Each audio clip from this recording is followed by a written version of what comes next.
Ladies and gentlemen, boys and girls, and anybody who identifies otherwise, this is the Go Mode Podcast Mentor Tournament 2020, and we are in what could potentially be the final game of the semifinals in our gold bracket. I am the Irritable Penguin. I am joined today on comms by Vortex. Vortex, how we doing? We're doing great. This should be a great race. For anybody who didn't see game one of this series, it was not on Restream. It was quite a close race, both neck and neck. I think the final time was less than 4 minutes, so this should be another good one, despite the fact that it's a 13 seed versus a 1 seed. Yeah, we had Omega, interestingly enough, got a unexpected first round bye because unfortunately one of our competitors had to drop, and then he went through Ricky of Kokiri to reach this point. Shkoople was fortunate enough to get the 16th seed and then go through, I don't remember who he beat last week, actually. I'm also drawing a blank, interestingly enough. Both runners have started with the Uncle route, so there won't be any early divergence. We'll probably see both runners take those 3 bombs unless they get more or another weapon and head to Sank right after. Be interesting to see if they do get more bombs, if they're going to go ahead and do something with a bomb escape. Yeah, I know some runners are comfortable going into escape with 6 bombs if they get 2 packs of 3. Not looking likely that we see that. Or if the guards are in the bomb pack, that can be another deciding factor. Or a bow with arrows. Get a bow. So... Right. And said in chat pointing out that Shkoople beat Technolink last week. Technolink, okay. Thank you for that, Sen. And I believe that was a 2-0, as to this point, I believe Shkoople has not lost a single in-tournament race to anyone. Yeah, he's undefeated so far. And Omega is taking advantage of those tree pull arrows and that early bow to head right into escape.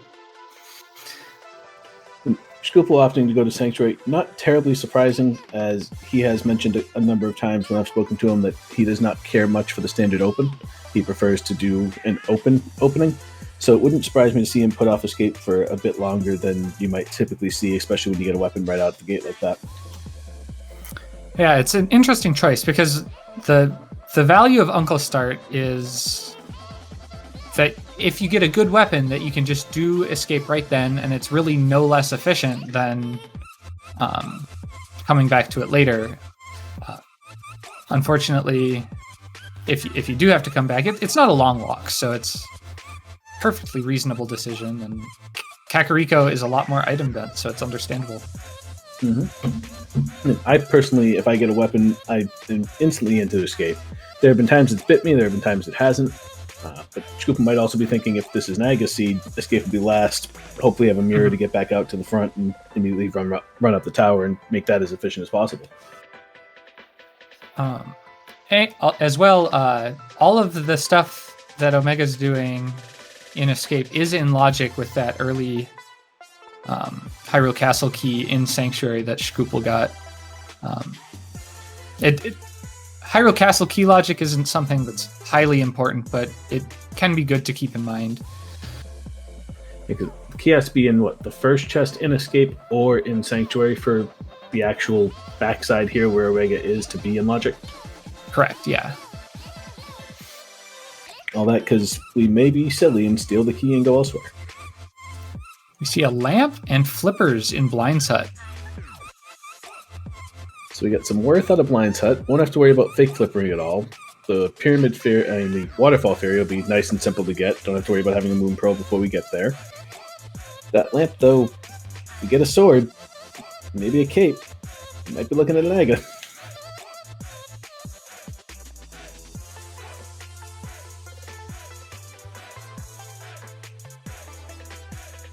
So now we're going over to the well. Omega's catching up through the Lost Woods area. Didn't see much of anything worthwhile out of escape, so not a terrible thing for Shkoople to be putting that off. No, not at all. But then again, Omega also won't be tempted to come back later for it. Whereas Shkoople might feel that pull a little more strongly since he hasn't been there yet. Mm-hmm. Be interesting to see though when he decides to make that dive. If he tries to couple it in with something on the pyramid side when he has mirror, or if he's gonna dive in there immediately after Kakariko trip. Having the weapon, you already are able to go to South Shore. We're able to go clear Eastern right now. Yeah, and it's all in logic at that with the lamp. And it is a 5/6 crystal, as we did have a map check. So we have 2 pendants and a 5/6. I believe I believe Desert was a green pendant. We might have to wait for another map check. I believe only one of the runners has done one. So Omega cleaning up Blind's hut, right where shkoople was, getting his lamp and his flippers out. Be interesting to see if shkoople decides to peek the race game or just take it, because not too much came out of CAC, but enough did that maybe you do just peek. Yeah, I don't know. Some runners just always peek it. Some runners make it a 50-50. But shkoople looks like he's going straight for it. Yep, I don't blame him for it, only because you didn't get much out of Kakariko, and typically the general consensus is if you don't get much out of it, race game has a higher chance of giving you something decent. But if you get 2 or 3 really solid items on the Kakariko, it's more worthwhile to potentially see a piece of heart there. Paying out literally with 50 rupees.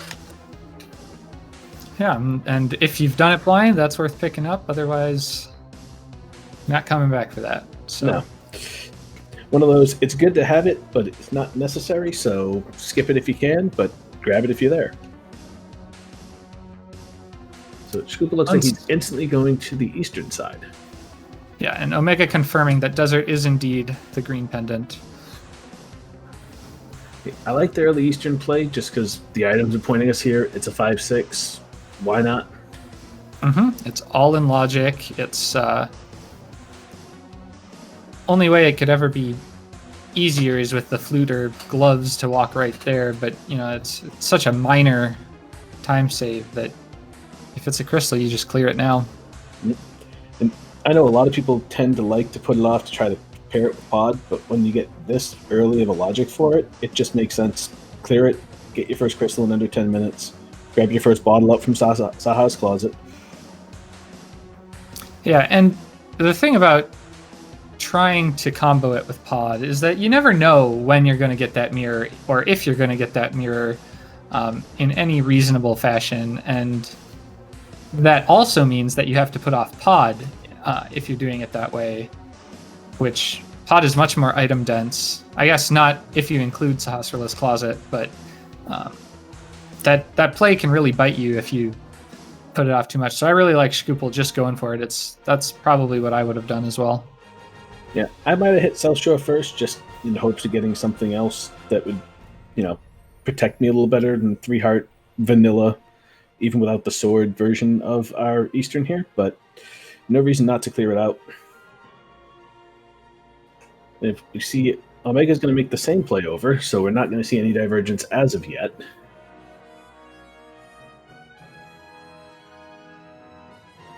Big Kyoto Cannonball room, so we may not need to go through the dark area depending on where the item layout is. I, for one, am a huge fan of not going through the dark room in Eastern if I can avoid it, because that's just a giant time sink. Yeah, it's one of the least skipped high-value 50/50s, even if you got one item left in Armos and the vanilla big key chest. Most people will just go do it because it sucks so much to come back for it if it's the item that you'll never go right back into Eastern for it. No. But it saves you at least a minute if you just go straight to Armos instead of going there if you have the big key. I feel that in any rando situation, there's always that thought of, if I check it, it's nothing. If I don't check it, it's the important item I needed. We got Moon Pearl. That will make the South Shore play a lot more enticing if shkoople gets a little more money anywhere in here. A little money that's and 2 maybe items some out of boots, Eastern. good. So Moment of This is truth that here. 50-50 play, and he's going to go and do exactly what I would expect and hit that dark room. Yeah, with the lamp, it's a lot easier decision, in my opinion, since it's in logic, and it could be the item. Even though you've gotten great progression out of Eastern with your Moon Pearl, if it's all in logic, I think clearing it does make the most sense. Oh, for sure. Especially if you're going to get that map off of Armos and then sit there and wonder, should I go back? When do I go back? Right. Will I go back? But, of course, again, following the general rule of Rando, he'll find the map here, or the item will be 3 bombs.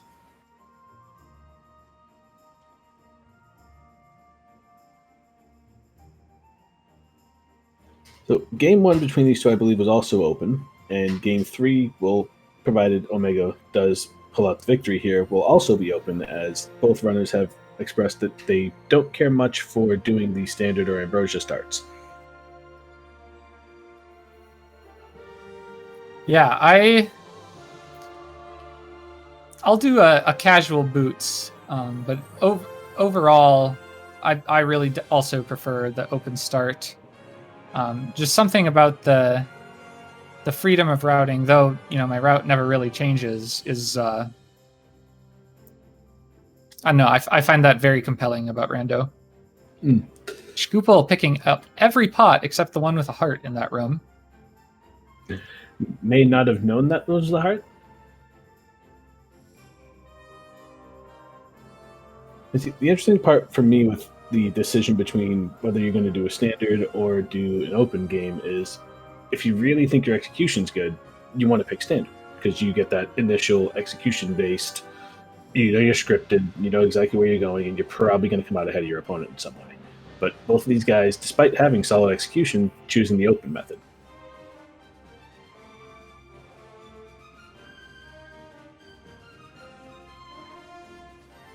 So we're going to see the quick Armos here. Looks like Shkoople's got it nailed in.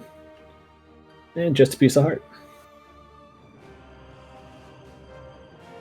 So nothing really of worth aside from a Moon Pearl and a 5/6 crystal. I'd say that's a pretty good Eastern. Yeah, it's certainly more value than I usually expect out of an early Eastern. I normally just go for it if it's a crystal, because it's a crystal. Yeah, you're getting the crystal out of the way. It's a quick dungeon. You can feel good about only needing 6 more. Now, we'll probably see Shkoople make the South Shore play here, because logically not much else makes sense.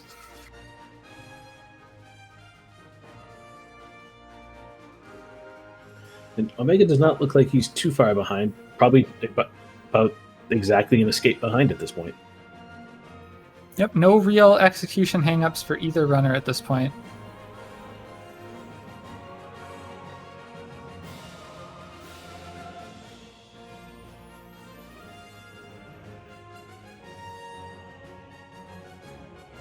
Shkoople in the dam. I always think someone is going to surprise me and go right from the dam over to Agina, because, why not someday? But no one ever does.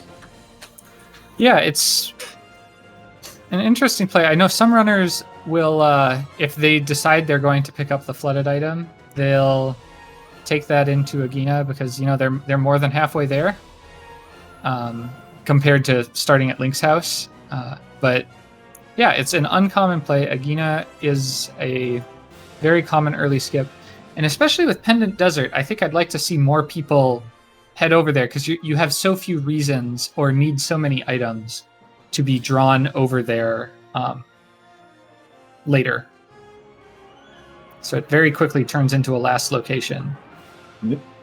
And those times where it is a good item, which granted isn't terribly frequently, you can get a good leg up if you do make that play.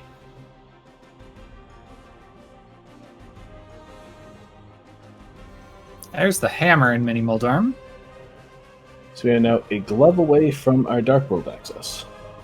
And Omega cleaning up Eastern, making his save and quit, probably going to be joining Shkoople down in our South Shore area. It's interesting. I feel like it's rare that you see a seed with an early lamp where you are 1 item away from normal Dark World access before you're 1 item away from AGA access. I feel like that is a very, very accurate statement. You always get at least a sword or the cape before you wind up with your second Dark World potential item, I find. Mm-hmm. So unless we see Boots here in the Ice Rod Cave, shkoople, if he chooses to do the fake flipper route, is going to have to go yield, walk back down, and do it normally. I realized that I had mentioned the Moon Pearl as being a bonus to... Oh, there's the first sword. So bonus to fake flipper, but they do have real flippers, as they got in Blind Cut. That's right, they got that nice and early. I'm not used to early flippers. Of course, I should be looking at the lighting up of the items that our fantastic tracker Fred's doing for us, but I apparently am too glued to the actual action. So shkoople showing us that swimming is possible when you have the big blue item on your feet. Skipping the look at Lake Hylia Island for now. He might go around the other way and do it. Yeah, typically, that's the way I would run it, is just go up to Hobo, and then if I'm going back down to do Zora, go left side, see the island, and then try to reverse my momentum through to the portal. It just seems to me to be more flowy. I wouldn't call it more efficient at all, because I don't know, but it seems to flow better. I usually do it the other way around, just so I'm already moving left, which is the way I want to be moving through that whirlpool when I go in. But I think it's about a horse apiece as far as which is faster, as long as you're moving efficiently and getting all the checks out of the way. Yeah, it is fun to try to do a little loop to get yourself back going left here, but when you have the flippers and you're able to do it through the shallow water there and change your direction quick like shkoople just did, simple enough.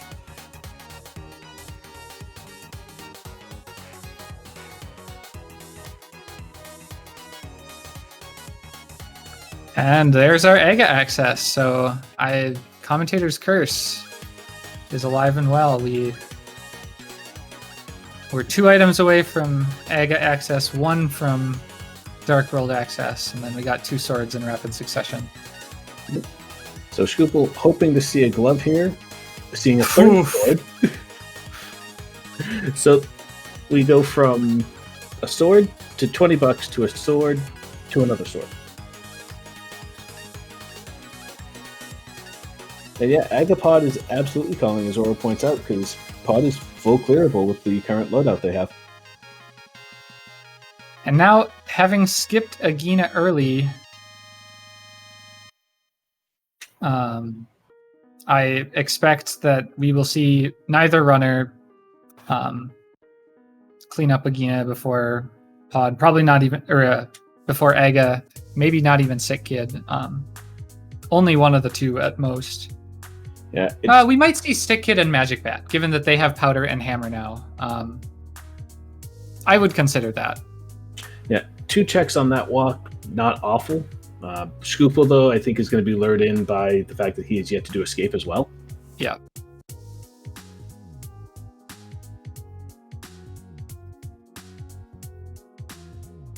So Omega will go up. He'll get his Tempered Sword. Shkoople's going to go into Hyrule Castle. Probably take the right to see if he can get something out of escape to avoid the Aga play.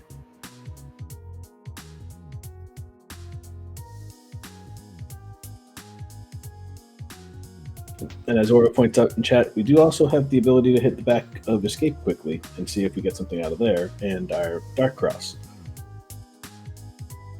Yeah, I think I'd be hard-pressed not to check at least those before Aga, especially after finding the map here and knowing that all 4 of those checks are going to be items. And back of escape's one of those things where, when do you route it in if you're going to try to route it in with anything? Because you're really just dropping in, finding 3 items, and saving and critting anyway. It's a free check whenever you do it.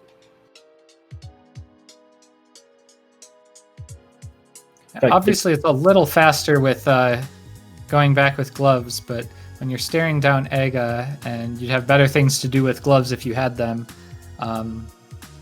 I think walking all the way through escape is a reasonable play. It'll be interesting to see if shkoople sets up a Death Warp here, or if he decides to take that Sick Kid Magic Bat bait and run that way and see if he cooks anything with it. Interesting enough, though, both runners having not nearly enough money for Zora. Yeah, that sword is hard to turn down, even without Zora money. I don't blame him for making the sword play at all. It's just going to be interesting to see if Zora has that glove that they're hoping for. Because at this point, I don't think either of them are going to farm rupees to go get it. Yeah, certainly. Shkoople for getting that fairy in a bottle and Shkoople making with the fairy death warp. And Omega is heading to Sick Kid and probably Magic Bat. I do like this play. If you're going to do it before Aga, do it before hitting Dark Cross and Back of Escape. It'd be interesting to see, does Shkoople do Dark Cross and Back of Escape first, or does he go right to hit Aga? And it looks like we're going to see the Dark Cross and Back of Escape. Good call on his part as well.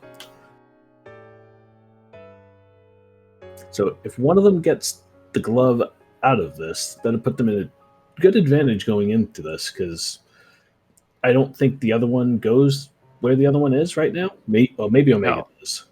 But yeah, I could see Omega doing it, but yeah, Shkoople is not going to go back for Sick Kid and will not miss out. So now Magic Bat is the only answer here in CAC that we don't have just yet.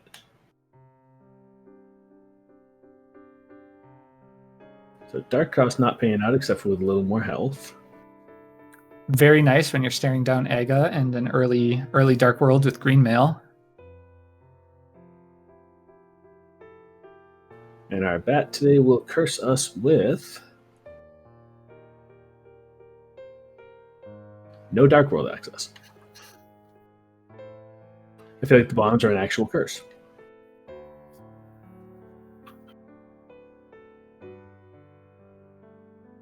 So now we'll bomb the Back of Escape and see if we can get the item we need out of here, or if this is going to be the Aga play. And we get another sword, Fire Rod. A very worthwhile Back of Escape. Yeah, that's a Back of Escape you don't want to skip. Given that we only have one Dark World pendant. Yeah, and we will not see Omega skip it. Nope. And we are going to actually see Shkoople go and do the Sick Kid and Magic Bat play. Does not want to do Aga if not necessary by probably 100% guarantee. Might even go to Agina after this. Yeah, and Omega's going to make up some time here this is Omega's second trip to Hyrule Castle. And Shkoople has already made 2 and will very likely be making a 3rd unless Agina, and unless he also heads to Agina, and against all odds, Agina bails us out. Yeah, it's a really hard read to make. Go to one guy with one item when you're one item away from your potential to get Dark World without Aga, or just go through Aga and go over to Pod where you have so many juicy items, regardless of if it's pendant or not, because Pod has progression. Yeah, Omega could very nearly get to Aga first, despite having done the exact same checks. Yeah, especially if he chooses to take some smacks from the rats here and just death warps back out. If he remembers he has a fairy. He might not, because it definitely looks like he's setting up a death warp. And, well, that's ruined anyway. Yeah, I like that move to just save and quit. Keep your fairy in a bottle. You take the extra time to walk, because the rats, I think, do a quarter heart of damage even on green mail, so it'll take a while to whittle yourself down. Might as well just take the extra walk and save your resources. Yep. He'd have to drop a bomb on himself and drop the fairy, which, where Shkoople didn't remember the fairy, I don't know that Omega would have at that moment either. Right. But the heart piece giving him what he didn't want in that exact instance means we'll never know. So both are choosing to skip Agina. Shkoople going back to the Back of Escape, realizing he's going the wrong way and going to Agina.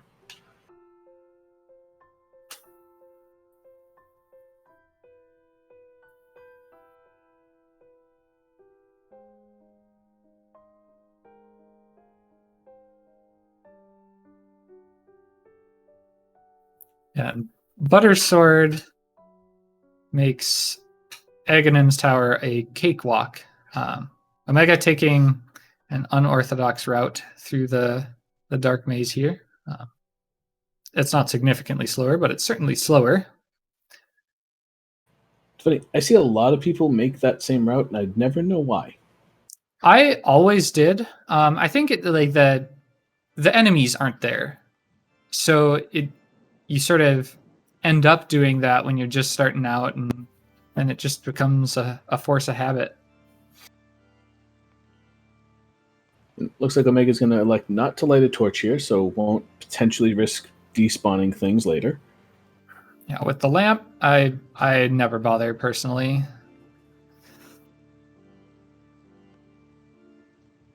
I always find lamps to be easy, but it's fun to have a little bit extra light.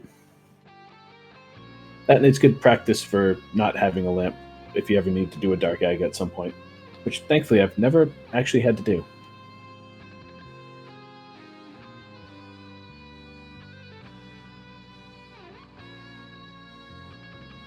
So Omega approaching Aga relatively quickly. What do we think we're getting for blue balls here today? I'm going with the traditional 3. Yeah, I'll go with 4. So for Price is Right, you'll definitely win. Closest without going over, I guess, if it comes to that. But I'm feeling that Aga will be a little less nice than average, which I think is 3. And we have Grey Corvid, the first to want to troll them with 7. Sen jumping on that boat. Arusta giving us a 4. Jocelyn giving us a 2. 2D Cone's giving us a 6. We got a good variance in the chat of what we want to see. And Oro giving us the 0. Oro giving us what every racer wants to see.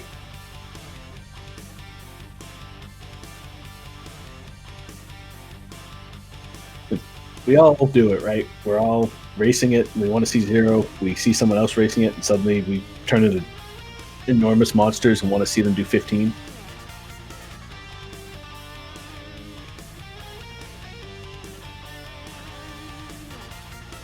So, barring any odd off-the-wall misses from Omega here, which could happen if he loses count of where he's at in the pattern, we'll see him clear out Aga first, for sure.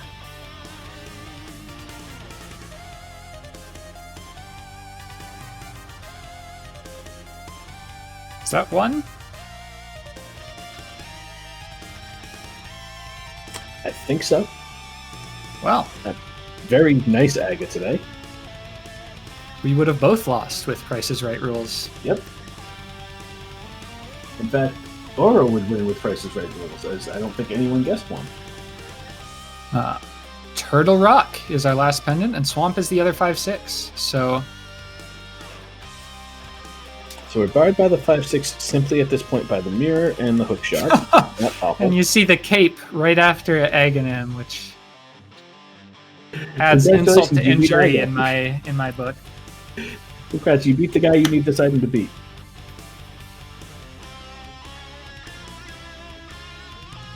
So we'll see the immediate pod play out of Omega, it looks like. Yeah, I think could opt to go to hype, but I think it makes the most sense to go directly to pod, regardless. Just, even if it's a pendant, I'd be heading straight to pod here first, just because that bow technically hasn't unlocked anything yet, other than a piece of heart. So the bow is pointing more toward pod than Eastern, even though we got that Moon Pearl out of Eastern. As well, you've cleared out Sahasrara and Eastern. You don't really have any reason to wait for the mirror to go back. No. The only reason to wait would be if you're planning on grabbing the green pendant out of the desert, which you have 0 access to presently, to try and save a trip over for Saha later, potentially off one shot, which would be a huge gamble in my book.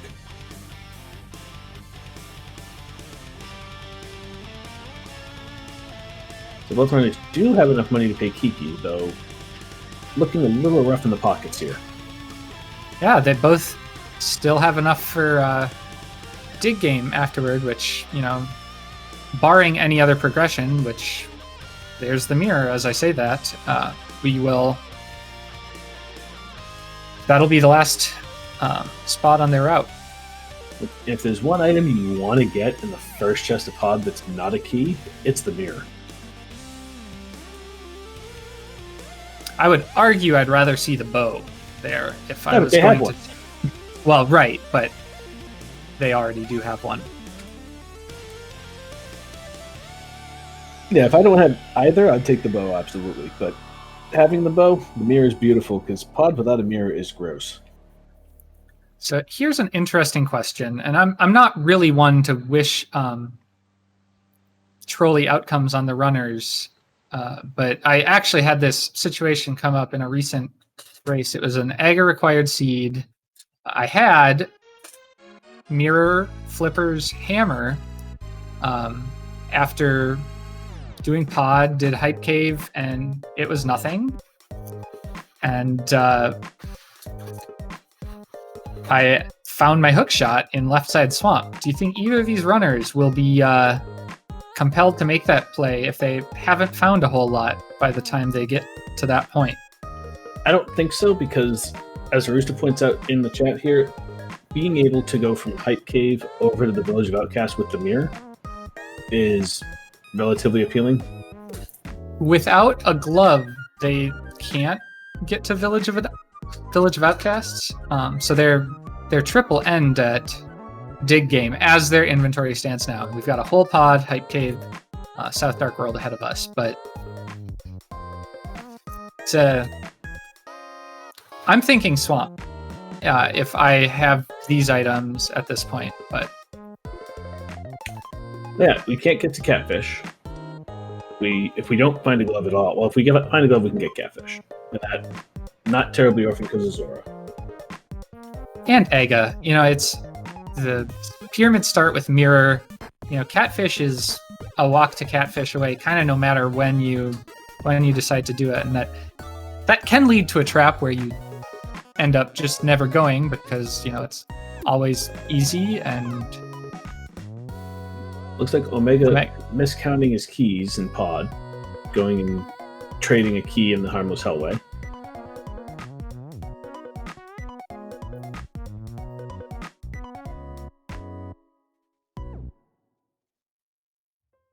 I'm not quite sure what Omega's got going on here. Or did he not check the top? Did he not check Vanilla Big Key? And that no, Omega has not, I believe, checked any. I think. Yeah, Omega is short a key and has not opened the front door, if I recall correctly. So he doesn't want to be down a key and have to go down Bowlock side again. If I were him, I would have probably mirrored to the front to check this stuff and opened the door then and gone back to the back after. But so to quickly answer the question in chat of how can you not get to Village with current inventory, without having the Titan's Mitt to lift up the rock that it is there from the south side, you can't get up from the south. You could mirror from there and avoid that rock, but then you'd have to go around the top and at least hammer down the peg and then lift up the rock that they don't have the power glove for to get in from the north side. And so, if they had the hook shot, they could get there from the eastern Dark World, but until we see one of those two items, a glove or a hook shot, we're basically locked to the south area.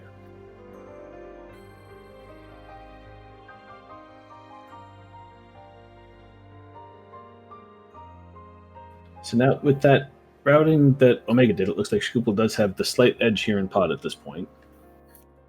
Yeah, it's been a very close race with each runner having a few little routing inefficiencies.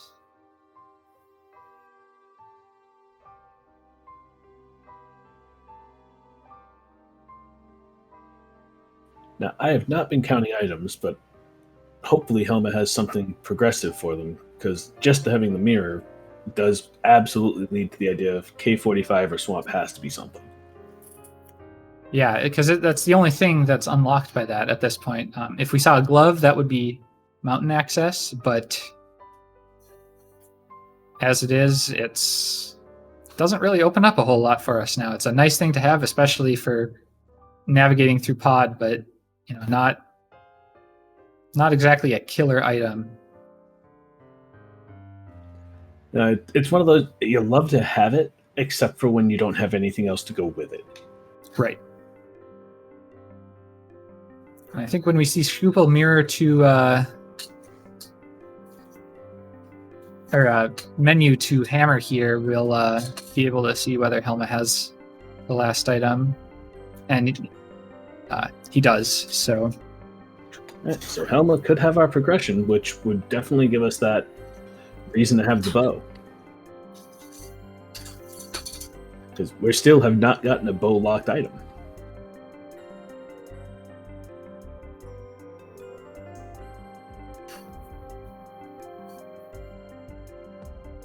And those sword beams making shkoople's play in the turtle room a little less fun. Omega opting to take the smack from the first turtle to avoid that. As a result, gets a much cleaner turtle room.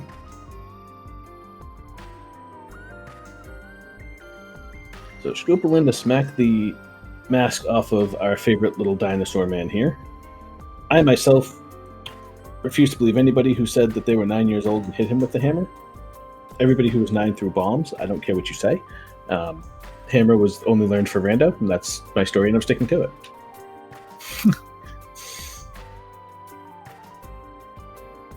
Very clean Helma fight out of shkoople. Omega right behind him on it. So our only progression here was that mirror. So it's got to be something in Cave 45, Hype Cave, or Swamp at this point. Or we could actually have it on Agina. Yeah, a glove on Agina would have been quite the troll for these runners. shkoople saving and quitting, but I believe it is a little faster to start at the pyramid and walk to Hype Cave than to walk out of pod area. I love the discussion I've caused in chat with my bomb comments there. Yeah, I definitely used the hammer, though I started with the Game Boy Advance version, so my opinion on this game is obviously invalid. But the funny part is, I don't know why it was bombs, and I don't know how we figured out it was bombs, but everybody I knew in my youth, and I was like 9 when I started playing this game, all of us just knew bombs are how you took the helmet off Helmasaur, and that was it. It's really interesting because the game, telegraphs both ways to you. Like if you're low on bombs going into Palace of Darkness, you will not be low on bombs coming out.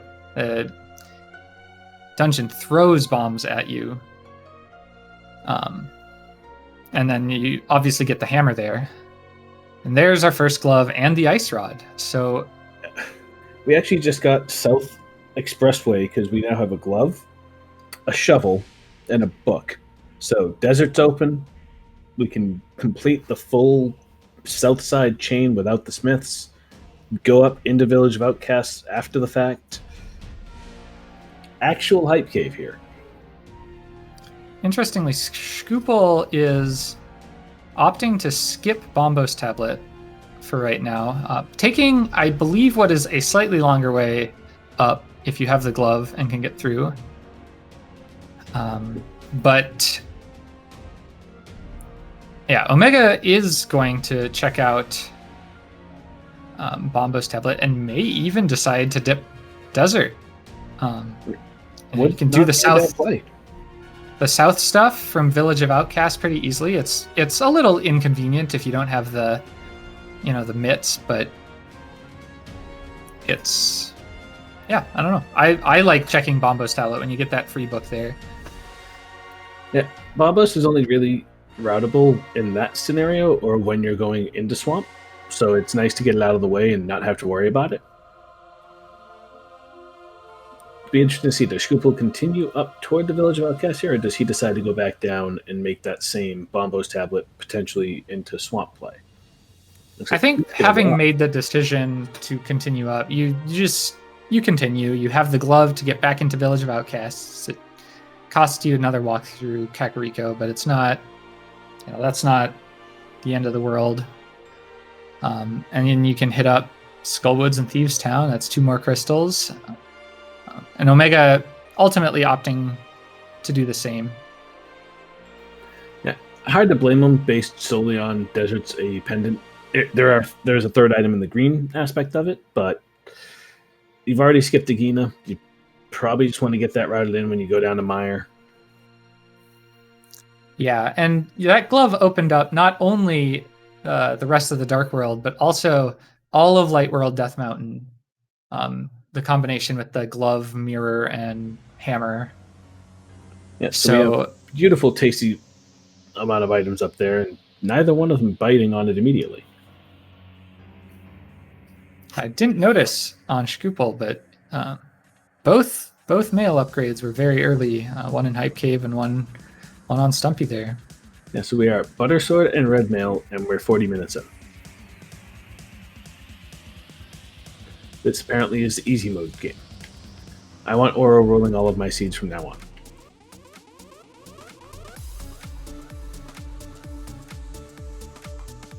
So it looks like Omega is going to follow into at least Dig Game. It would be interesting to see if he decides after Dig Game to make a save and quit and go to the mountain, because the item density there is higher. You do get a pendant, though, out of Tower of Hera, which makes it a little less appealing. Only just higher, and it's time spent not doing pendant dungeons. I mean, obviously, like, if you had the boots, that could make Village of Outcasts a little nicer. But, down here you have 2 items in Skullwoods, 4 in Thieves Town, 3 in the rest of the village. I think that's 9 items and 2 crystals out of it versus, I think there's probably 15 or so on Light World Death Mountain. I believe 13. Okay. And no crystals. So most of the time, I think making the play to the crystals is the better call, though both of them are pretty justifiable. Yeah. I typically tend to see if you're not making the crystal plays, it's because you're feeling like you need to make some kind of gamble-y play. Though I did dislike the word gamble, because anything in Rando is technically a gamble. But typically you see the crystals ignored when someone feels like they need to make some kind of non-traditional play in order to get ahead. Yeah. And being in the semifinals in our gold bracket here, I don't feel like either runner should feel like they're going to be putting themselves behind with any of their plays, because they haven't yet.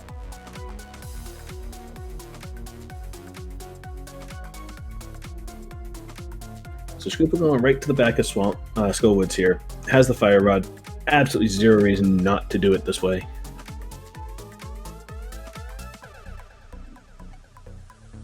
Yeah, checking the middle chest, and if you haven't found an item, at that point, checking the bridge chest first is very defensible.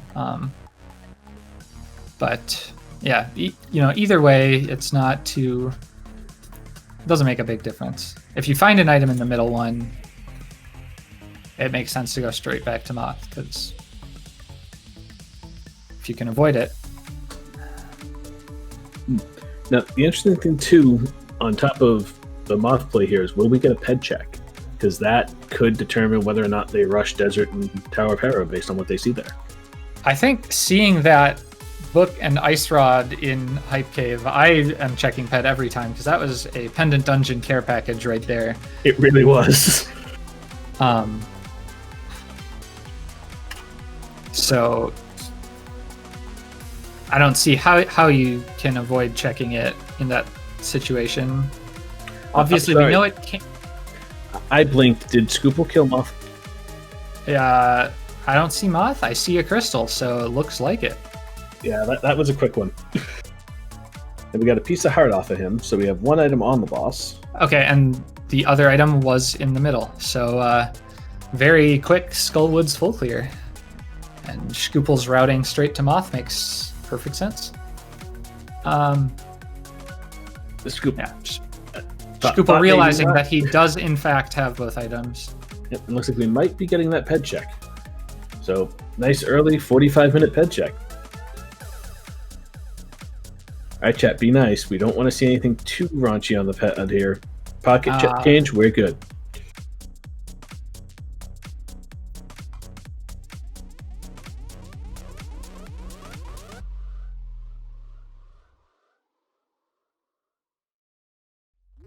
Shkoople electing to mirror out. Faster I way think to get it's out of here. Yeah, I think it's faster to re-enter the dark world with this walk, because this walk involves many fewer screen transitions and much less dangerous enemies. So, No, 100%. I typically only will do this when I have the flute, because I don't think of the walk itself here. But this definitely makes a lot of sense to just do this, pop back down, check out Thieves Town. I find it so uncommon to be checking back of Skullwoods, or like done with checks by the time I hit Moth, not having checked front of Skullwoods, that the opportunity rarely presents itself. Yeah, I'm one of those Skullwoods is overworld to me type of people. So the front is checked first, regardless of whether or not I can clear it.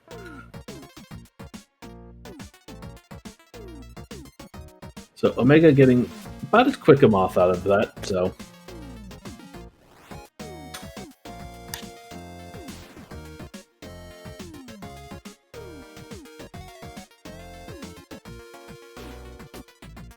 Village Broadcast not really paying out too much. I think we still have C-shaped house to see. Yep. And if I'm Shkoople, I'm actually going to skip that until after Thieves Town. Guess it could be boots, but other than that, nothing's going to stop me from clearing Thieves Town right here. And from there, what I would probably do is C-shaped house into Bumper Ledge, into maybe checking Lumberjack, since you can get it now, to see if it's worth coming back with boots. But Graveyard Ledge and then up the mountain is what I would do. Yeah, they might be wanting to wait for the boots to do the full north side checks.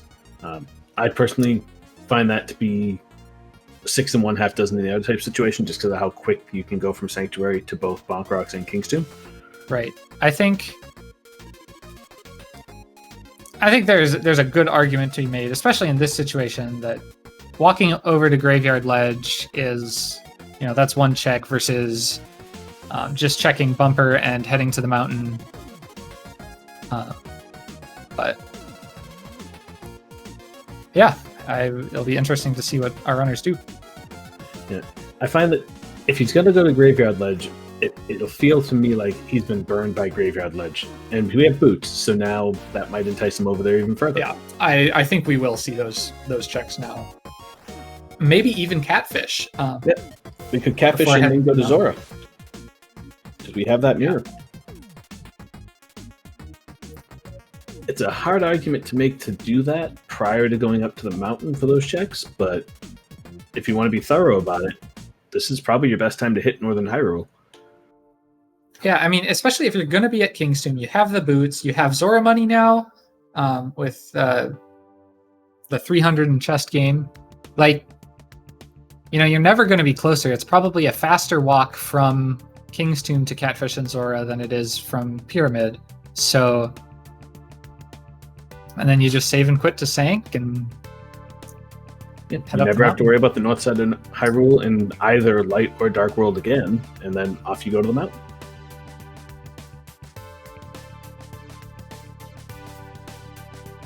So Omega getting his bombs that are pretty useless to him at this point. Going to be happy to see his boots momentarily.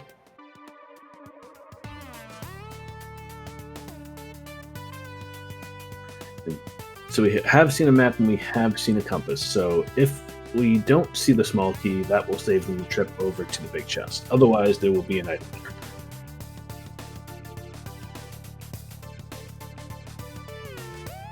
And there's only one place that small key can, or there's two places, I guess. But there's only one place you'll ever find that small key, and that's in Blind Cell. The rest are all key locked, so the key will never be there. Blind is key locked because you need to get to the attic to make him vulnerable by blowing open the ceiling. And we just had a can of key burn. locks itself. So no trip to the big chest today, which always feels good in Thieves Town. I mean, you have the hammer, so it's not the end of the world, but making that run over a few extra seconds that you don't need feels good.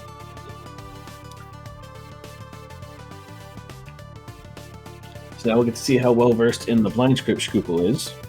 Saw him practicing with a hammer earlier, so he might forget he knows how to do it with a sword, but we'll see.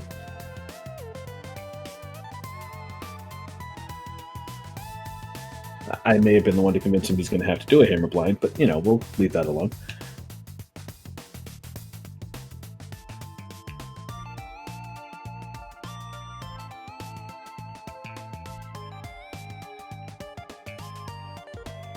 So that's as good a blind script as you'll ever see. So yeah, apparently after this I have to ask Shkoople to teach me the blind script, so that's a thing.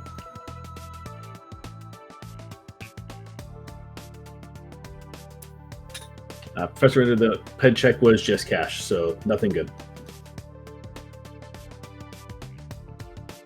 So we have Thieves Town done. Village of Outcasts is done. Looks like Shkoople is going to make a play at least over to the Bumper Ledge area to see what's going on there, and it'll be interesting to see if he's mountain born or if he's going to go head over and do some of that Northern Hyrule stuff. I myself would do Northern Hyrule. I would like to note I am not in the tournament anymore.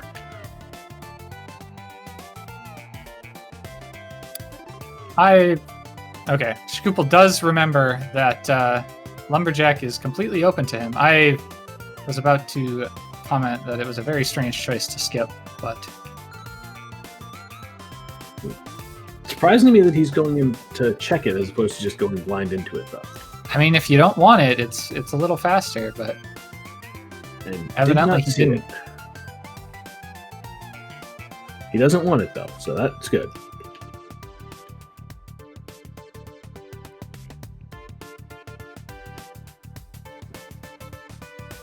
So Omega now going to give us his blind script. And an interesting choice Shkoople could make here would be to skip Bonk Rocks and the 2 mirror transitions. Just do Graveyard Ledge King's Tomb, go over to Catfish, and then do Bonk Rocks on his way up the mountain, presumably after. Obviously, if Bonk Rocks is your progression and everything else isn't, that's unfortunate, but I think either way you're going to route in everything you're going to route, so I think it's technically a slightly more efficient way of doing it. So Omega's blind script was not quite as clean, but still a quick, easy fight. And as far as the item on Lumberjack, it looks as though Shkoople's game is a little more condensed from the top. You can see that there's a lot more pixels between the life word on Omega's side than there is on Shkoople's. Likely just how he has his... I'm going to shut up because there's a cane. So we have everything we need for the pendant dungeons now. Except the mitts and the medallion. That's fair. But yeah, where we have not as much space for Shkoople from life to the top of the screen, it's likely that he was able to see it because of how he has it on his screen, but probably not how he has it cropped for his stream itself. And it is a piece of art on Lumberjack.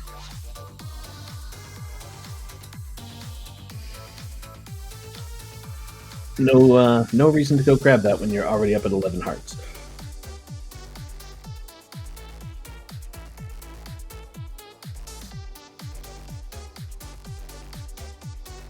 So it looks like Shkoople is going to make the play over to Catfish, likely hit Zora, and then go up the mountain. I like it because it is clearly efficient to get rid of all this stuff that you've potentially orphaned otherwise, and then you go to the mountain and everything you have there. If you get nothing, you go down and hit the desert side. He's kind of quadranting the map for himself here. Yeah, it's interestingly, I think we've seen 4 of the 300 rupees, I think, out of 5 in the pool. Just There's one in Bonk Rocks, one on Bumper, one in Chess Game. Maybe it's still only 3. Money has not been scarce, though. No, it was until they got to the Dark World. And then suddenly we have a hook shot on Catfish. So now for Omega's sake, we're hoping he's going to make the same play.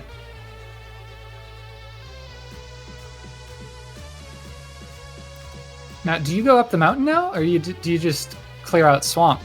Maybe you wait, hope you'll get mitts on the mountain or something, and then you can just do ice, or I don't know.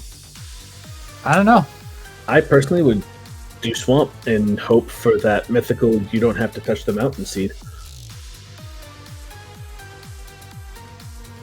Because if swamp has a flute, the medallion we need from Meyer, and mitts, then we're in go mode. Going back into Dark World seems to indicate that Omega is also doing the Catfish play, taking a quicker route there than shkoople did. And increasing his bonk count. I can respect it. So only the most minor of divergences so far. Omega is a bootsless check of Bombo's tablet behind. And maybe that Bombo's tablet is, what's leading shkoople to do the Swamp Palace play here. Yeah, I like the swamp play a lot because it's our second 5/6 crystal. He can get the Bombo's tablet out of the way. Once he finishes this, he can hit Pyramid Fairy. Provided he gets what he needs, he can then go over and hit Ice Palace. Provided he gets what he needs, he may be able to hit Meyer. And we may not see the mountain until we're going to GT. They had flippers really early, Rowdy. They got a lot of blind sets, so 3 minutes in.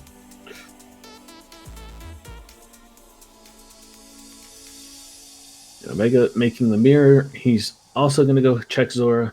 So we're seeing the exact same route out of these two at this point, minus that minor deviance for the Bombo's tablet out of Omega. And so now we are a flute, and flute mitts 1 medallion from go mode at 56 minutes in. Yep, and all of them could be hanging out here in Swamp. Or all of them could be hanging out on the mountain. And they certainly could. Hey, we could have Titan's mitts on the mountain and then the other 2 sitting in Turtle Rock.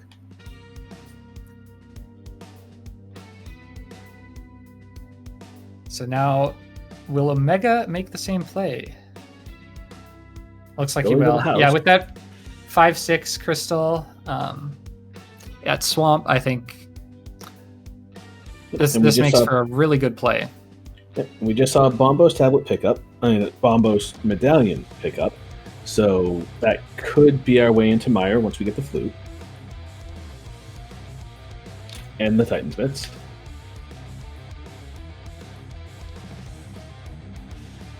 So we have a 33% chance that we only need 2 items now? Yeah. Be interesting to see from both runners if they choose to go left side initially, just based on what they do need item-wise. There's potential that they still need 3. They might want to get the silver, so they might want 4.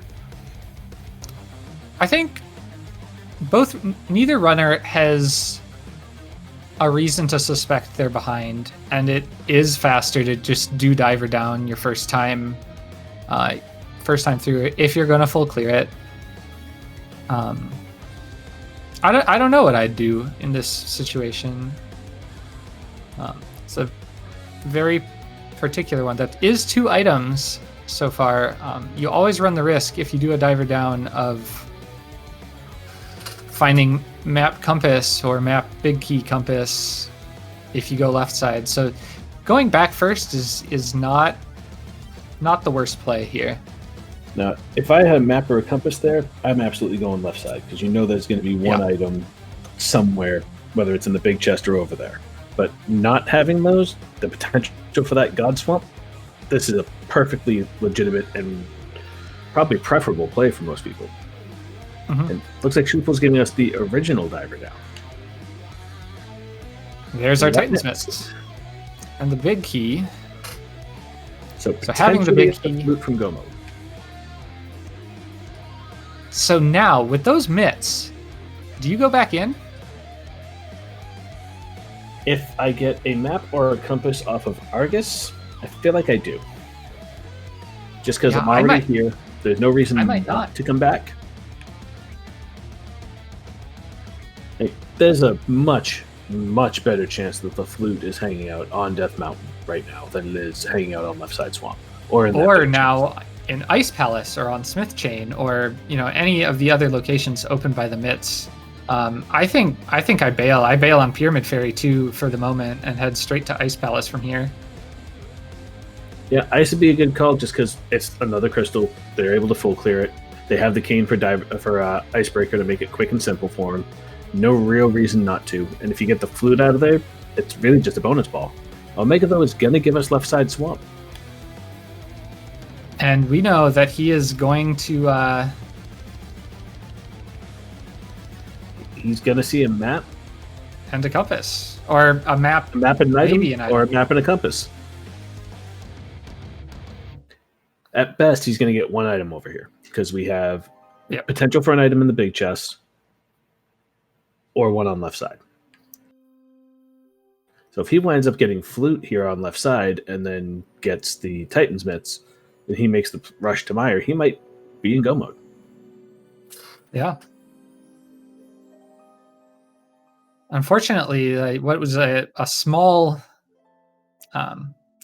disadvantage might just become bigger as well, because I think the seed, the routing is fairly clear at this point. I think Ice is the next play. You're closer than you'll ever be without flute. You're about as close as you would be even if you had flute.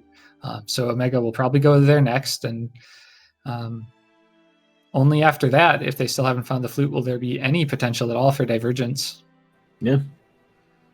So Omega switching to hook shot and giving us that right side of left side check. Will it be our flute? It's a piece of heart, so it is useless, and shkoople making the unknowingly right call to skip out on the one item that's left in swamp.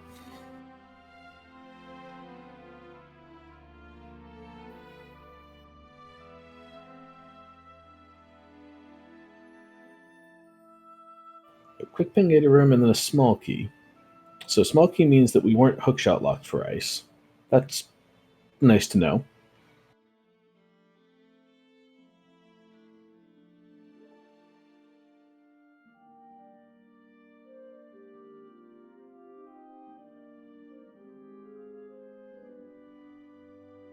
Electing to smack the crystal. Good call on his part. And Omega giving us the other variation of Diver Down, also using the cane. Not doing the same nifty... It looks like Omega's going to go back and check the big chest. Going to get his compass. He'll be very disappointed to get his other dungeon item, but at least he'll know everything else he sees in here is going to be an item, and he never has to worry about this place again.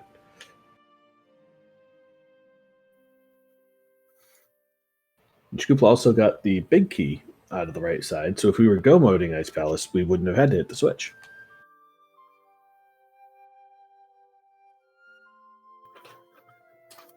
Yeah, I'm not really sure I like the call once you've already done left side and have a much better idea of what is left in the dungeon to walk back. Like, obviously it is faster than walking back into the dungeon after. But Omega might be one item from go mode, and I don't think I turn around then with all the things the mitts opens up. No, I wouldn't, but Omega's very clearly showing that he's going to be as thorough as possible in every check just to avoid any potential orphaning causing him a loss. And being down one game, because shkoople wins here, we have our final set. It's Floyd and shkoople. If Omega wins, we get a game tomorrow.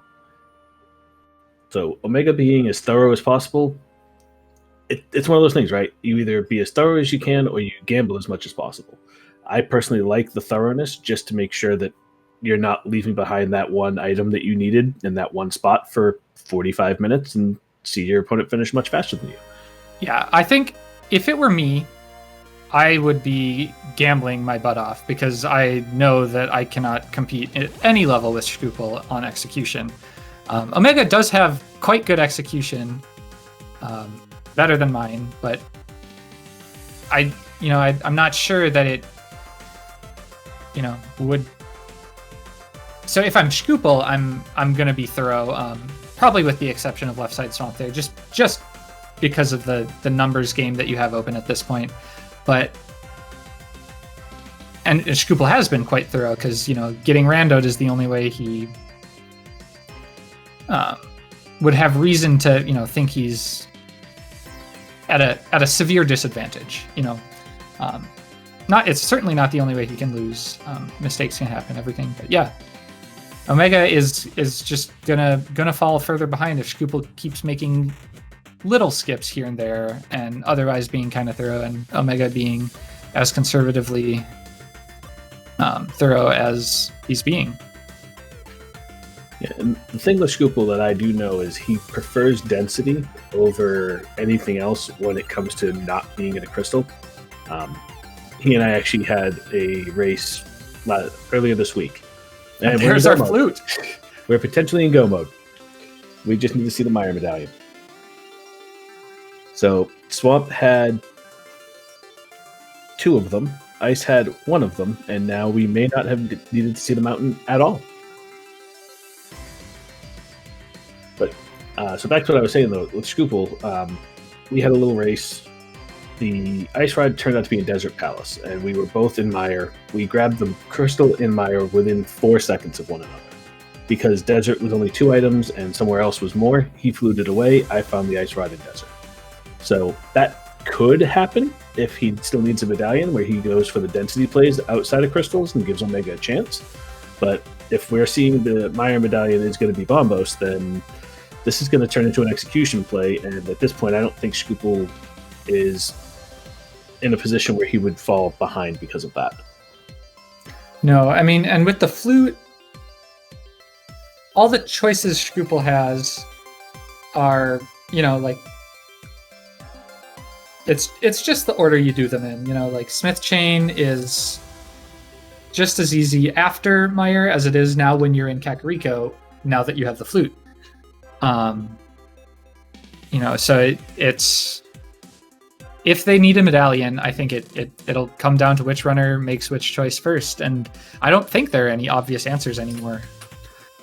No, I think the only thing that would drive them is density, and for me, I would be shocked to see shkoople do anything but the mountain if we see Ether or Quake here. Well, he might go to Desert because he's right here, and we are Quake, so we are 1 item away. We'll see if it's under the doormat.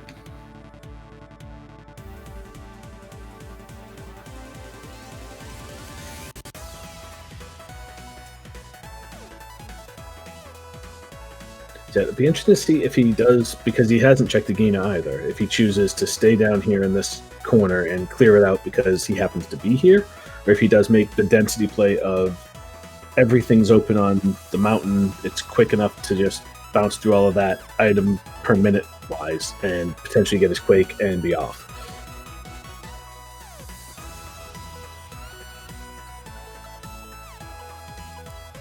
Mirroring back, so I think we're going to see a Desert play. Maybe he is thinking about that race you guys had. Could be. I also don't think he checked the ledge, so this could be just a ledge check.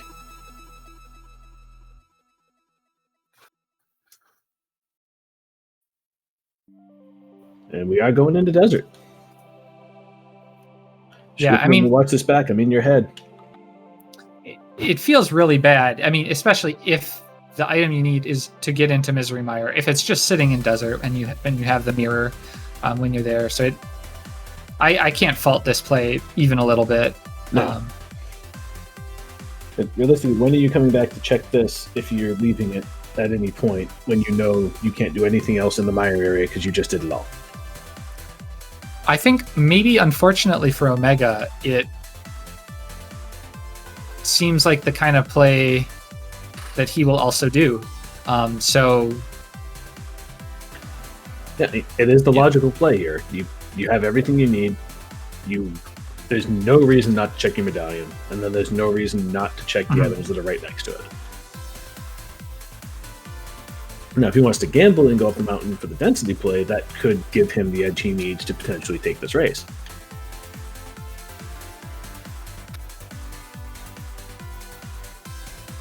So an item in the big chest or on Landmo, and we still have the potential for the green pendant.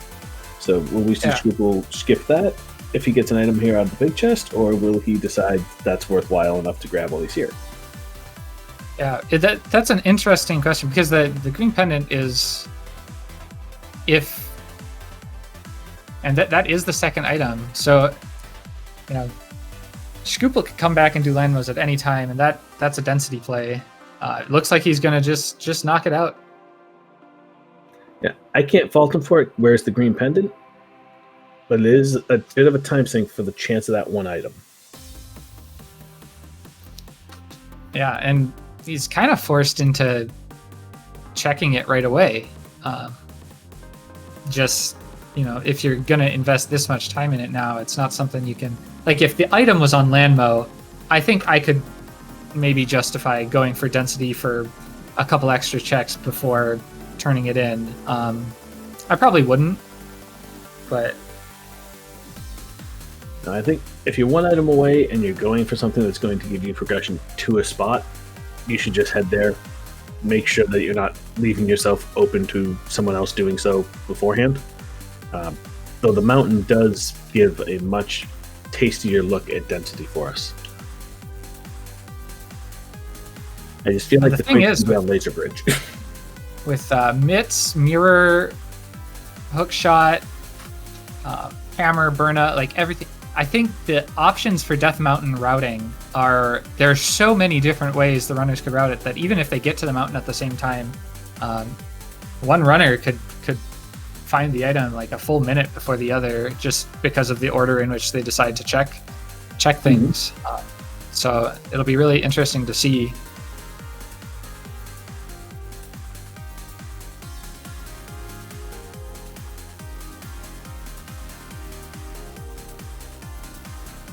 Shkoople's going to do the Agena check, clearly deciding that the desert area is going to be off his mind once he finishes here.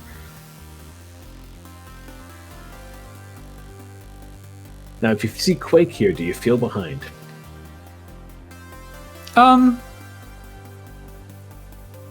Not significantly, I don't think. I think just by virtue of it being, like shkoople, the only thing that he's done that he could have had any reason to expect his opponent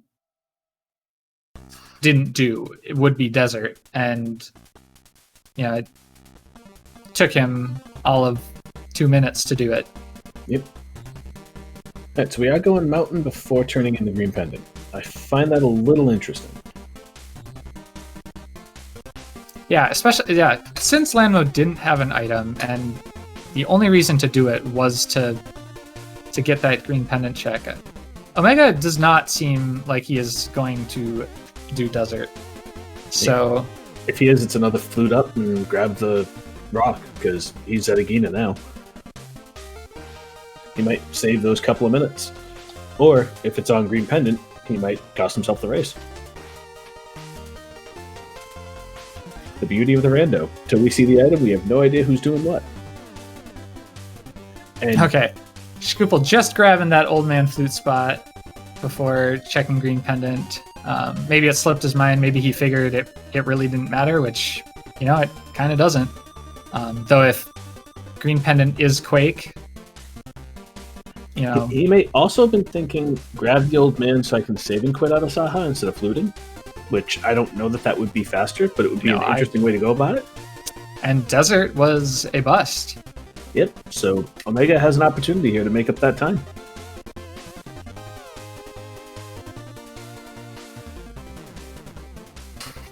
What was a solid lead for shkoople has shrank to seconds as Omega is about to turn in the old man and presumably do all the mountain checks with it. And shkoople's going left first, so up and checking Spec Rock. Probably going to go do the Hera play, and then over from the hammer spot, where if we see Omega make that other side's decision that you were talking about, where he could go hook side instead, we could see that being the divergence that causes whomever to get their item first. And yeah, I don't prove me wrong and going right to the hookshot side.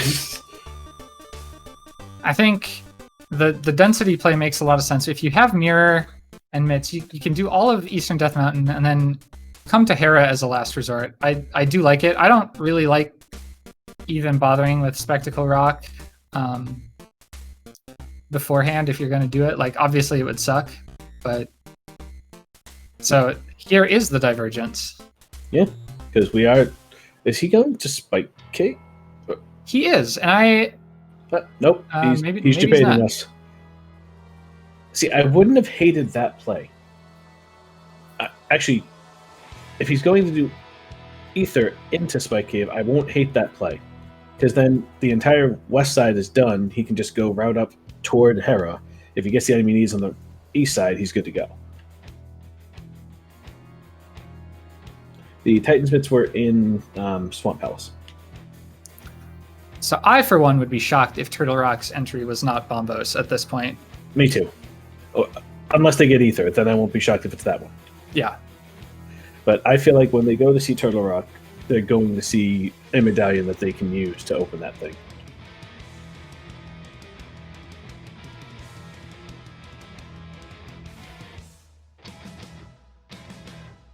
Omega did not miss Titan's Miss. They just were not tracked.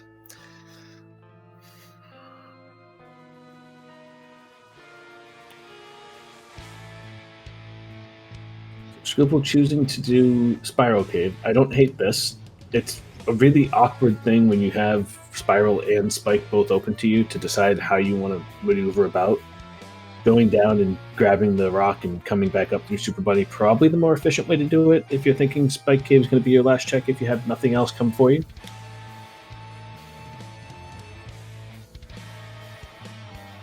And Omega doing the opposite and heading over toward Turtle Rock, so we'll be able to see what our medallion is there momentarily. Yeah, I'd be surprised if he jumps straight in, but you know, knowing what the medallion is will give him time to think, okay, no, it's Quake, so we are not touching Turtle Rock today. Yeah, so TR is not our home. That makes me a little sad. I would have loved to have seen Quake on Laser Bridge just because, you know, why not?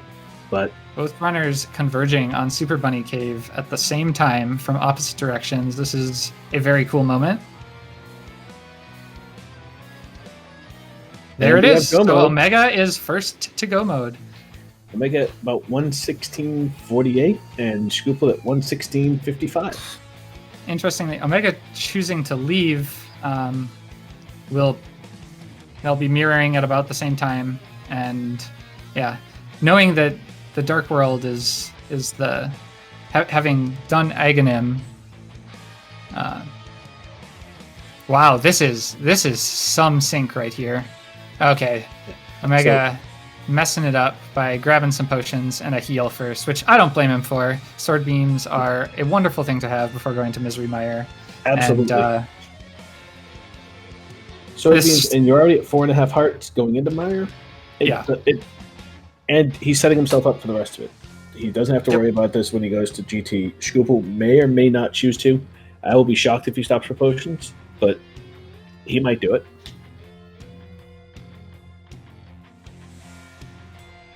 I didn't see where Omega got that second bottle. Had to have been fairly recently. I didn't either.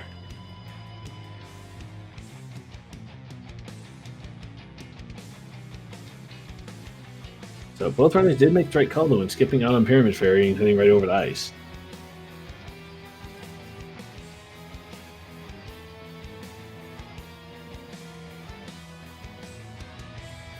Okay, the bottle was in Hera.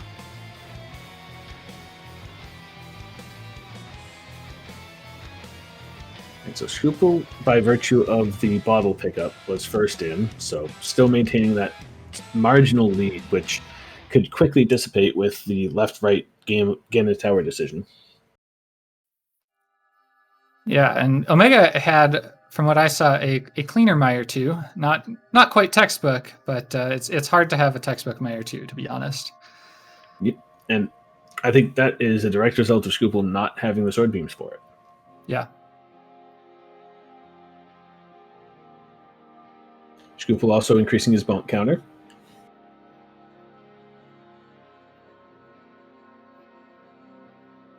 We do not get the Godmire, because of course not, we're in go mode.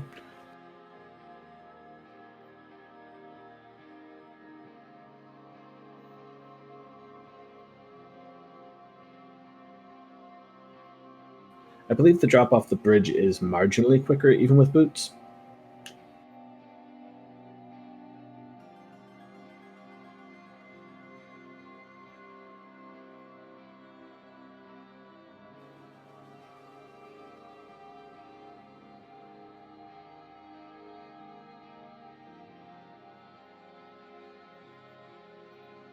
So, knowing that the big key is not definitely in the cutscene chest, shkoople electing to go to the right side of Mire, not wanting to waste the time in case it's not there. I like that idea.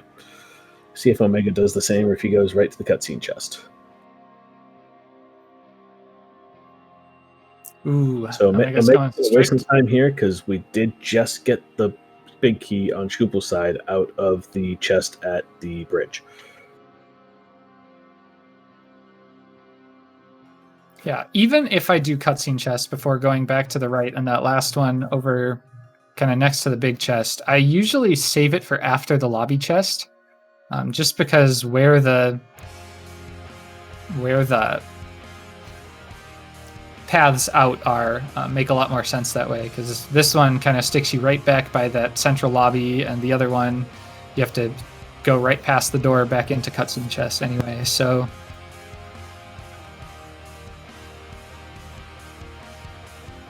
And Leoria pointing out that we will not see shkoople doing any of our spooky fun action because he did powder the bunny beam.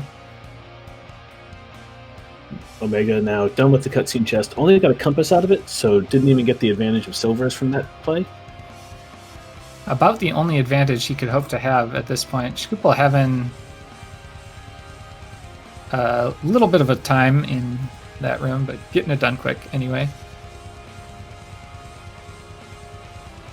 Good to see that he is aware that he didn't have the spooky set up and wasn't making an effort for that.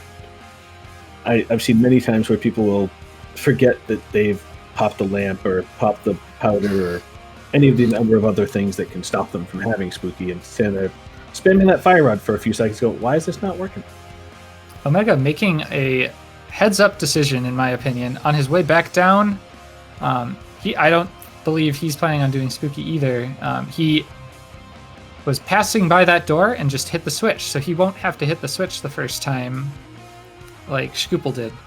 Yeah, that is, I think, a great play and something that not a lot of people do, and more should. So shkoople with a blink and you miss it, small eyeballs, but without the silvers, we do get to see the big one bounce a little bit. And a red shield, which is, the most shield you'll ever want in this game, in my opinion. And if I'm counting right, I think we have 7 crystals, so I believe we're going to see some numbers fly up in chat.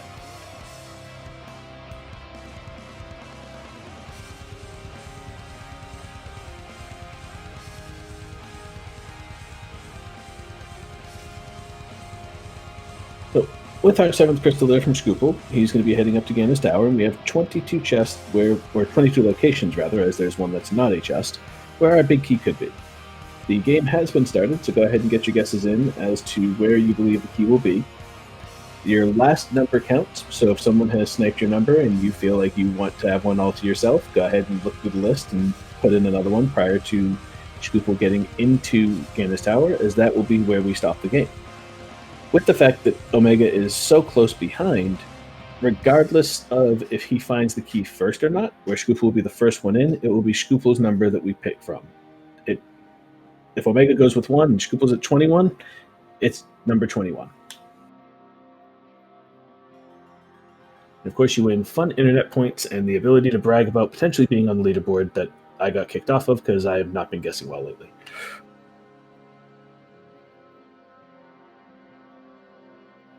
shkoople taking the path through Super Bunny and having some trouble with that hookshot clip. I believe it's slower even if you get it. And having already opened both of the chests in here, since that's where go mode was, Mega has a chance to make up a little bit of time here by taking the Light World route. I suppose shkoople had not activated the Turtle Rock portal, so may have been thinking it might be a little faster. I believe it's still marginally slower. But yeah, I prefer the Dark World route only because I hate the dead rocks, and they seem to always get in the way, especially when you're in go mode and trying to get to Gannis Tower. And Omega having TR open, it will surprise me if he goes the Dark World route, as we see him heading right to Paradox. Leoria, this certainly was a discussion during your race, which was amplified by the fact that neither of you had gone to Super Bunny yet, and that was ultimately a big thing then.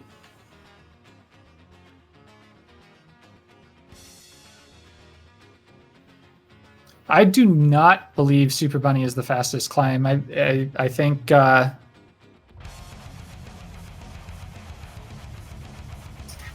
So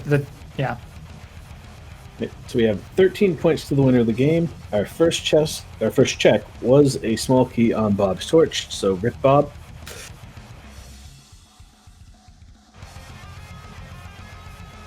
And shkoople is opting to go into the Dark Magician room first. It will be interesting to see if Omega hits Hope Room first, because that could put him slightly ahead. If we're not, nope, we are Dark Magicianing, so it could be roughly same time that they grab the key if it's in there.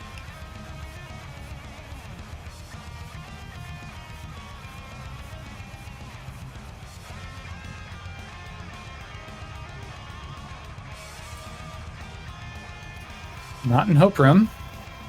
Nope. Now, do you stop and do your tile room here, or do you just go straight to Compass?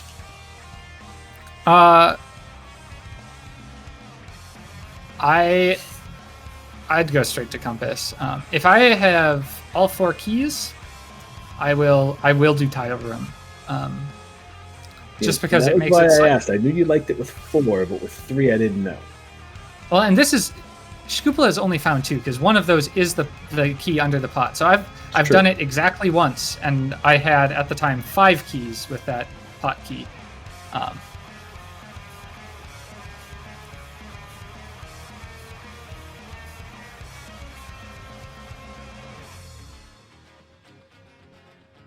So we get 50 out of the next chest here, 300. Another rupees. This is just a rupee room instead of a compass room.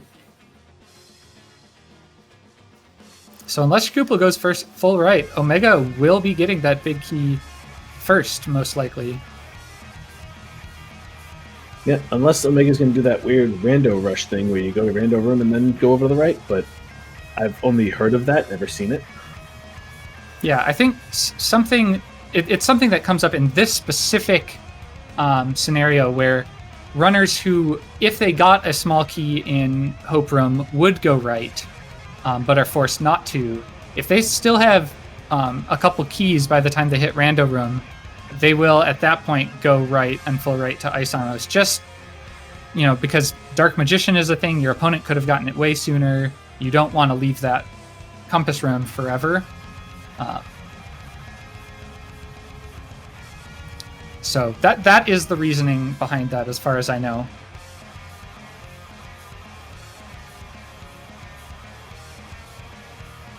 So Omega opening Rando Room, and we'll see what he does after. I'll be shocked if he does Mirror, for sure. Oh, yeah. I do not think Omega has done that. Like, the last couple races I've seen him, he has gone full left, skipping Hope Room entirely, and looks like it's not in Rando Room. Nope. So it will not be before number 17 or number 18 for shkoople here.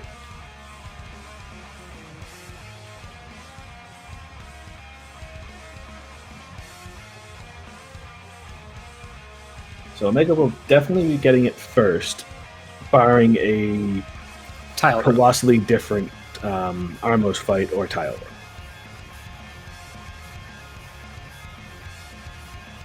Because they don't have silvers, the Ice Armos aren't necessarily free, but at the caliber that these guys are running, it basically is.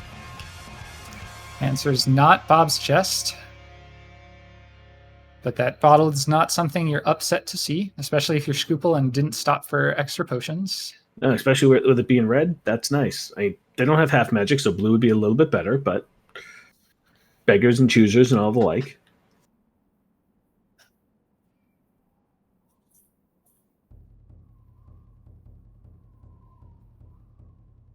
Omega running low on arrows. Yeah, Realizing smartly and using the sword. Beautiful. Yeah. Smartly deciding before he gets under 4, which is, the minimum number you need for. There is the big key. So that will be It depends on how shkoople goes either about 20 or 21. Yep. Probably not 19 unless he opens that chest differently from everyone else who's ever played the game. It would be really weird to see, but it would be fun to see as well.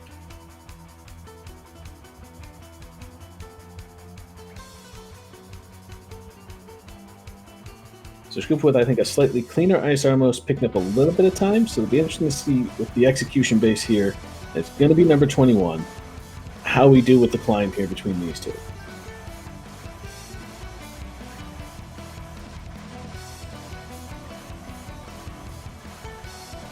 So 1, 2, 8, 7, 9, 1, 1, 5, 1, 6, 8, 7 was the winner of the Big B game. I love that name. That is awesome. Congratulations and welcome to the leaderboard. Okay. Omega getting through what was going to be the hardest part of his climb with the mimic rooms with only 5 arrows to start. So, very well done. And interestingly enough, shkoople actually finishes it with less arrows than Omega had.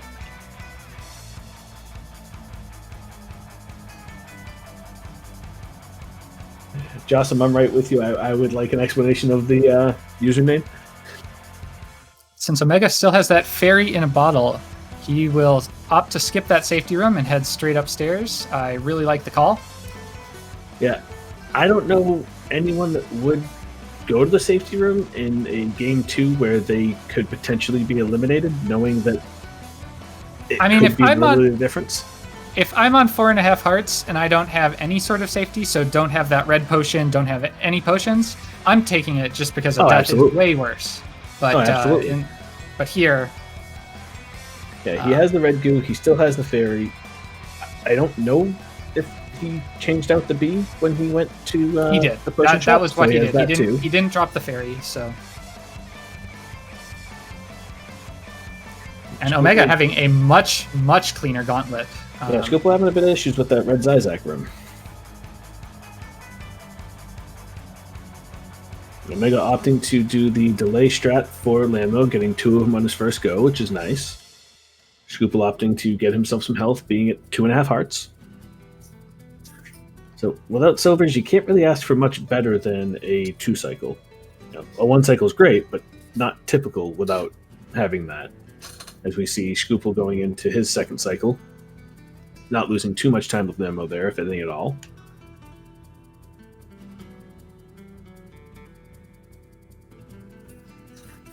A very quick Wizrobe 2 from Omega.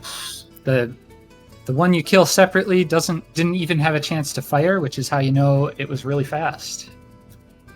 Barely had a chance to spawn. And shkoople drops his block forward as opposed to left, so we'll lose a bit of time here in Wizrobe 2.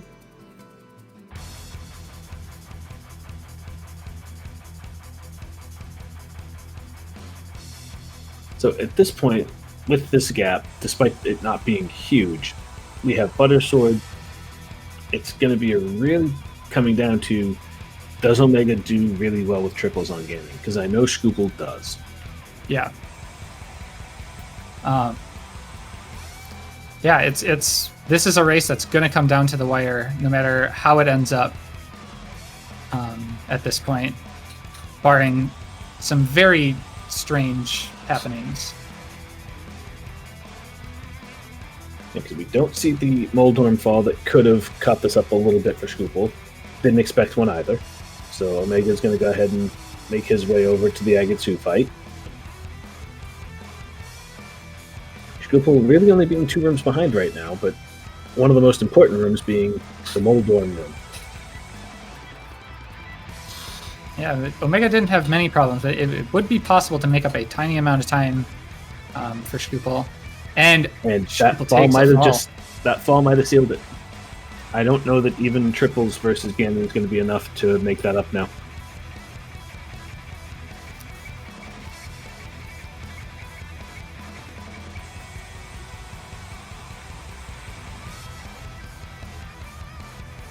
Ooh, Omega almost getting 3 cycles on Ega too, but cleans it up very nicely. Yeah, choosing to go with the Sword Slash, which can be a bit wonky because it hits back to wherever the sword's swinging at the time, as opposed to the spin, which generally will send it right back in its general direction.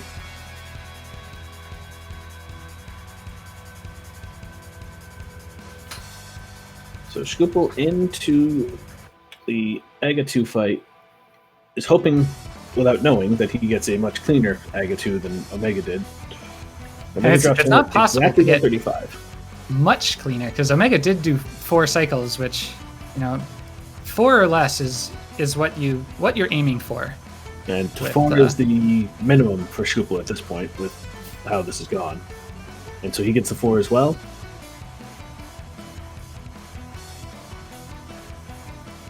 So Omega dropped in at exactly 135.00. And so we're seeing at least a 45 second difference here. I don't think the triples are going to be enough if Omega is not well versed with them to make up for that time. Yeah. This will take a fall, or with the health he has, a death, but that's highly unlikely where we're already in phase 3. The fairy time could have made it up, but I don't think so. I think we're going to game 3 here, guys. Yeah, and this will be shkoople's first loss across the entire tournament. Yeah, his first loss in the official rankings here, so he will have a 1 next to his name for the first time.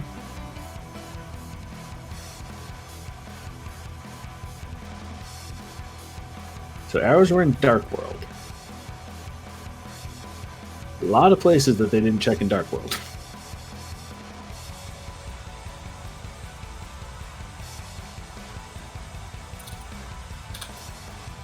I think it's... Oh, that was very close for Omega.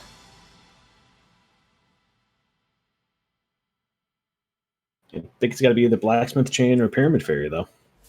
Yep. Ooh, Omega needs to slow down a little bit. He's definitely losing some time here.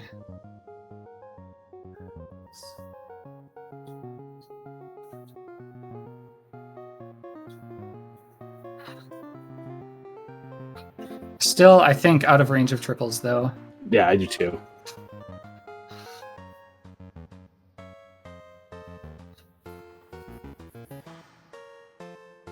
Especially where shkoople does have to get the initial setup with the double and then start working triples. It's going to be different, and didn't set up the first one appropriately, so that might be... Even if we see some mess up, aside from a fall, obviously, from Omega, I don't think we see shkoople make this up. And that is the final hit for Omega.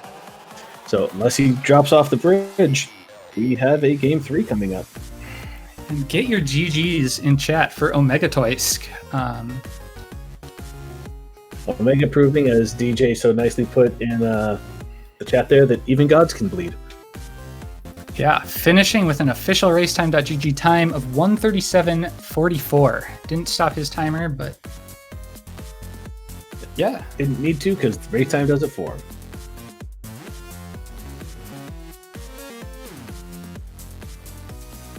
Now shkoople's going to go ahead and wrap up his fight momentarily here. Yeah, shkoople does not have the blue potion that Omega did. Omega didn't end up using it, but Omega didn't need to get Ganon on that last torchlight on his last bit of magic because he had something in the tank. shkoople had to do some torch strats, but gets it done very nicely. And what was a very close race, shkoople coming in on racetime.gg with a 1:38:40. So finishing 56 seconds behind.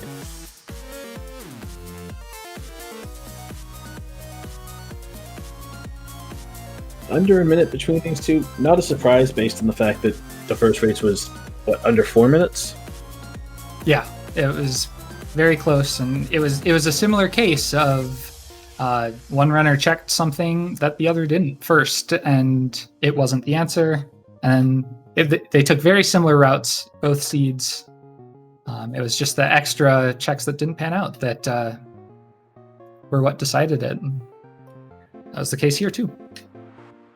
Yeah, this is the first race in a while I think I've seen where it literally came down to GT routing. Yeah, absolutely. Shkoople was in first and did the Dark Magician to make sure he had the keys to go right side, and it didn't pay out. So I'm pretty sure that Dark Magician is his general strat of choice, so I don't think that there was any impact to change that for him.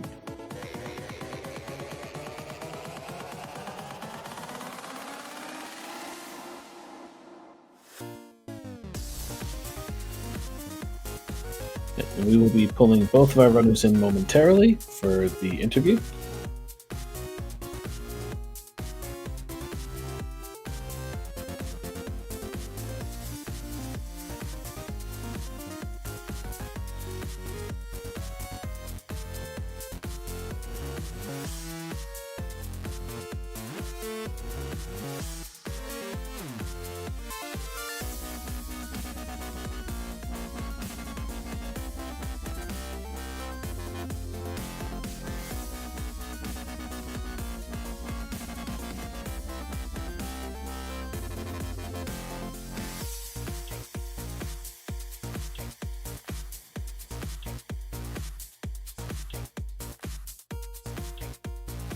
And while we wait for our runners to jump into the interview room here, if you haven't already, go ahead, give our runners a follow here. They are two of our better runners here in the tournament, as they are in the semifinals of our gold bracket.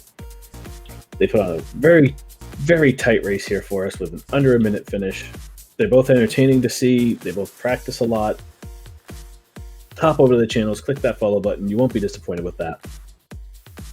Also, a huge shout out to our tracker, fredAKAderf.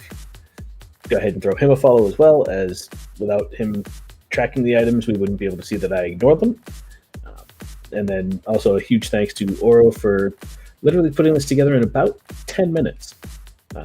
This was not scheduled for a restream, and then a quick discussion, and suddenly here we are. And then, of course, also a big thanks to Vortex for hopping in and doing ComShare with me. And we do indeed now have both Omega and shkoople in here. Gentlemen, GG's. GG. GG. So you guys finished in under a minute from each other. And the literal difference was Omega went left and you went right, shkoople. Yep. Or the desert play. I don't know if he went desert or not. Well, the desert play, he did not, but you both grabbed Quake within 4 seconds of each other. Gotcha. Omega cleared left side swamp, was very thorough there.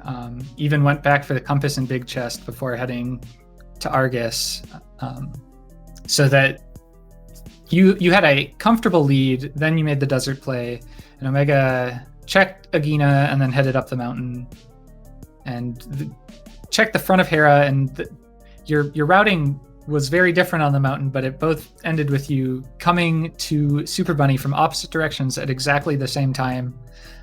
It was quite a thing to watch. Wow. Yeah. So, Omega, was there a specific fear of missing out on an item that caused you to go so thoroughly because it was game 2 where you knew that losing would put you out? Pretty much, yeah. I wanted to try to get as much done as quickly as I could without going out of the route I set up. It paid off pretty well for you in this. Now, why did you have to skip desert, though? I'm curious about that because you were right there. I was thinking it.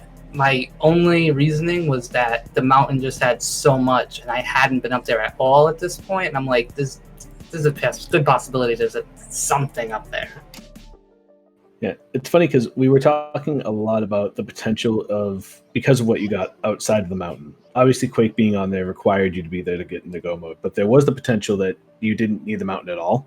So it was a constant back and forth of, are they going to stay off the mountain because they might not need it, or are they going to go up there because of the plethora of checks? That was my hope. I was like, well, I mean, I'm right here at desert. Let's just see if it's here. We can avoid the mountain altogether. That'd be a cool seed. Yep. So, shkoople, with this loss, do you feel a little less pressure for Game 3 because you're now not undefeated? Nah, I feel the same pressure, really. Because, I mean, it's the first loss, but now the next one is, the one that counts, so... That's fair. About equal.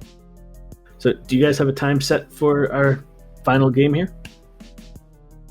Yes, Sunday, tomorrow actually, 7 p.m., same time. Yeah. And what mode are you selecting for it, Shkoople? We're sticking with open. Yeah, so you guys going open all the way through, huh? Yeah, I think it's our both preferred mode and less, I don't know, it's open, it's the mode, right? Yeah, open's my preferred as well. So both. I was just gonna say another thing that I noticed about early in the race. The first divergence was with that bow on Uncle. Omega opted to just do front of escape right then, and shkoople, you opted out, and it ended up Omega had a slight lead going into Ega. You guys did the same checks, but you had triple dipped the castle, whereas he double dipped it. What was your reasoning for bowing out with that free bow? That was a mistake, but I thought it paid off a little bit when I went back to escape and was able to just clear the whole thing because we didn't get an early glove. Right? Yeah. So I went to the back and found the fire rod and something else, I think. I suppose then my next question would be that why did you opt to do Sick Kid and Magic Bat before heading to Aga? Was it just too much trouble to death warp from back of escape with the rats? Yeah, I didn't really put too much thought into that. I was gonna go try to do Sick Kid and Magic Bat just to maybe get that glove for Dark World access, but it didn't pay. Yeah, it was interesting because both of you did decide to make that check prior to doing the Aghanim play, which I can't fault because ultimately you're one item away. You have two checks. If you make that play and the other person didn't, you get a huge advantage of not having to clear Aga. Yeah, that's just the hope to avoid it. Hope and dream. Hopes and dreams that were crushed by nothing good in either spot, unfortunately. I was kind of worried that I was leaving something really good in Zora because I didn't have the early money, so that was kind of worrying me near the end or the middle game. Yeah, both of you went up there with, I think, under 150 rupees because the beginning of this game was not kind to you at all with money. And I think all five 300s showed up in relatively quick succession over the course of the rest of the race once you got Dark World access. I think we were rich by the end. Yeah, you were quite rich at the end. Yeah. So we're seeing a 139 collection rate on Omega's side. That is a pretty quick seed. Were either of you surprised by the general linearity that you were seeing in it? Definitely. Every time I cleared one crystal dungeon, you pretty much found the way to do another crystal dungeon right after it. So it kind of just breadcrumbed me into like my 6th crystal. Yeah, it was interesting from the booth side because Vortex and I kept talking about in theory crafting. You know, you go to Swamp, it makes sense. The red crystal, you go to Pyramid Fairy right after, but then you get the myths. It's like, okay, now you go to Ice, and then you go to Ice and you get something else. And it's like, all right, now we go check this, and it just kept leading you right where you needed to be.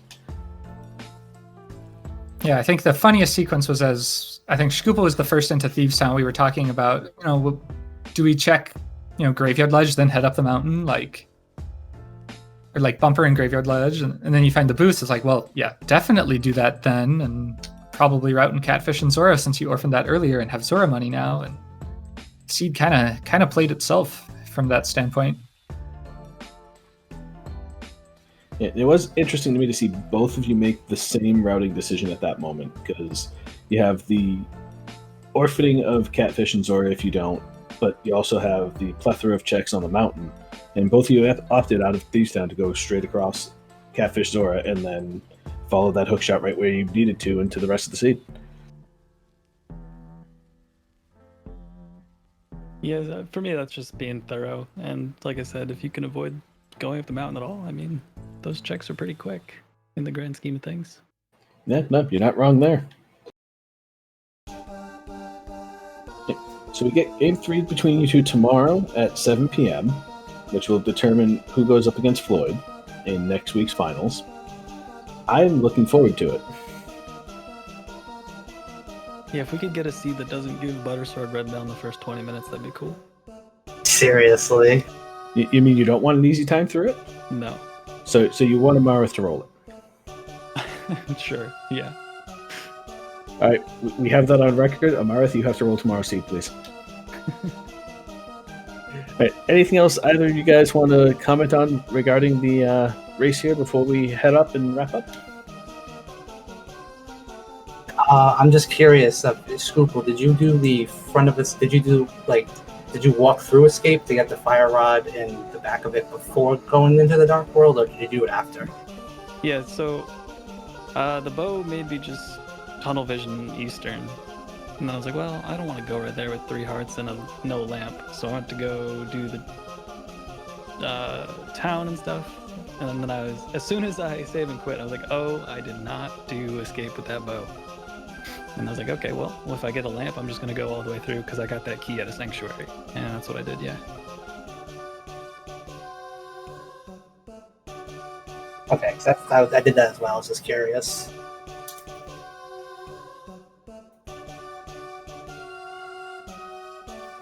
All right. So unless you guys have anything else, I've been Irritable Penguin, and Vortex, I will leave the last word to you. Yeah, this was a great race to calm. Thanks for having us. Thanks, Oro, again, for putting on the restream. Thanks, Penguin, for really spearheading the effort to get this excellent match restreamed. Thanks to everyone for watching, and thanks to the Go Mode podcast. I can't say enough how much this community has helped me grow as a runner, and the growth I've seen in all the other runners in this tournament.